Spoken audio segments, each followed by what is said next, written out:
Cooking language. இன்னைக்கு cooking லாங்குவேஜில் நம்ம பார்க்க போகிறது காரசாரமான கார்லிக் சிக்கன் கிரேவி தான் பார்க்க போகிறோம்.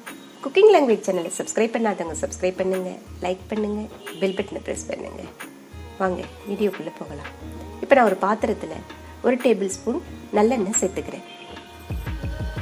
எண்ணெய் காஞ்சதும் அதில் 1 டீஸ்பூன் சோம்பு, கை நிறைய பூண்டு, 2 பெரிய வெங்காயத்தை நீலவாக்கில் கட் பண்ணி வச்சிருக்கேன், அதை இதில் சேர்த்துக்கிறேன். கூடவே ஒரு துண்டு இஞ்சி,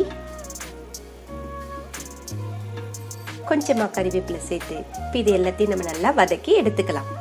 வெங்காயம், பூண்டு, இஞ்சி எல்லாம் நல்லா வதங்கி வர வரைக்கும் இதை வதக்கி எடுத்துக்கலாம். இப்போ எல்லாம் நல்லா வதங்கி வந்திருக்குது.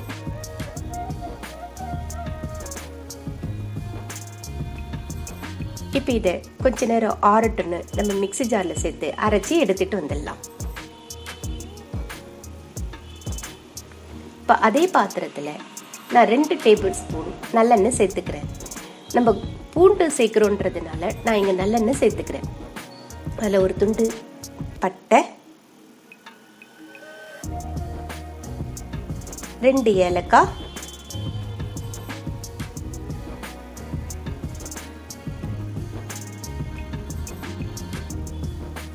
3 லவங்கம் சேர்த்து இப்போ இது எல்லாத்தையும் நம்ம நல்லா வதக்கி விட்டுக்கலாம்.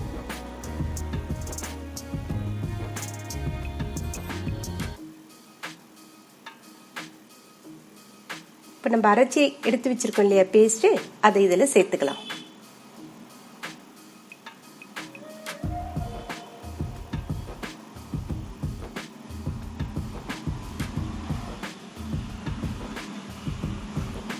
இப்போ இது நல்லா வதக்கி எடுத்துக்கலாம்.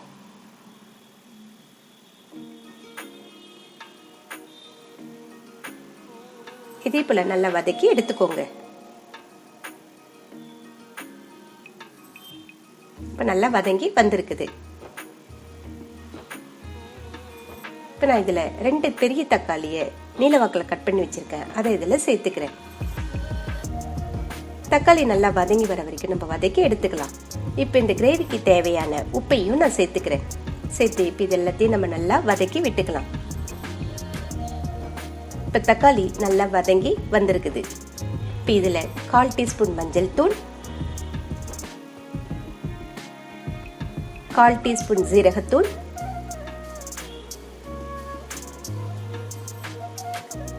1/2 டீஸ்பூன் கரம் மசாலா தூள்,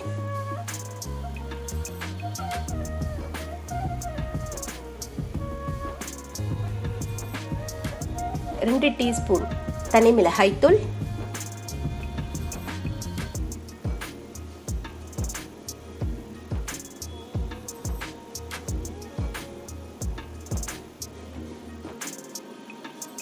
1 டீஸ்பூன் தனியாத்தூள் சேர்த்து இப்போ இதெல்லாம் பச்சை வாசனை போகிற வரைக்கும் இதை நம்ம நல்லா வதக்கி எடுத்துக்கலாம். இதே போல நல்லா வதக்கி எடுத்துக்கோங்க. இப்போ நான் 1/2 கிலோ சிக்கனை எடுத்து நல்லா கழுவி எடுத்து வச்சிருக்கேன், அதை இதில் சேர்த்துக்கிறேன். சிக்கனோட மசாலா மிக்ஸ் ஆகிற வரைக்கும் இதை நல்லா கலந்து விட்டுக்கலாம்.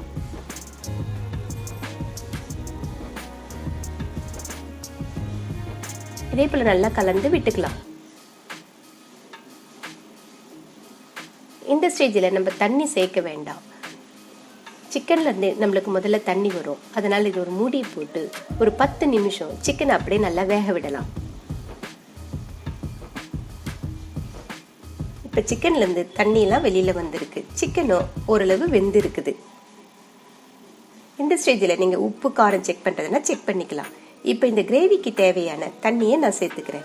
இங்கே நான் 1 டம்ளர் தண்ணி சேர்த்துக்கிறேன். சேர்த்து இப்போ இது எல்லாத்தையும் நம்ம நல்லா கலந்து விட்டுக்கலாம்.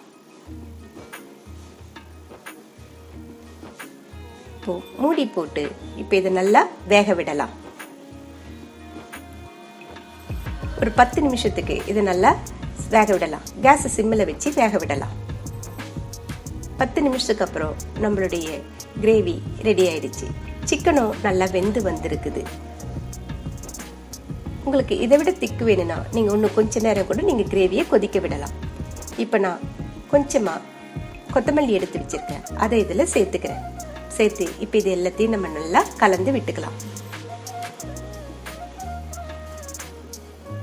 நம்மளுடைய கார்லிக் சிக்கன் கிரேவி காரசாரமாக சூப்பராக ரெடியாகி வந்துடுச்சு.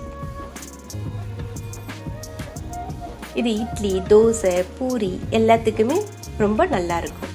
நீங்களும் ட்ரை பண்ணி பாருங்கள். இந்த வீடியோ உங்களுக்கு பிடிச்சிருந்ததுனாக்கா லைக் பண்ணுங்கள், ஷேர் பண்ணுங்கள், சப்ஸ்கிரைப் பண்ணுங்கள். உங்களுடைய கமெண்ட்ஸை கமெண்ட் செக்ஷனில் சொல்லுங்கள்.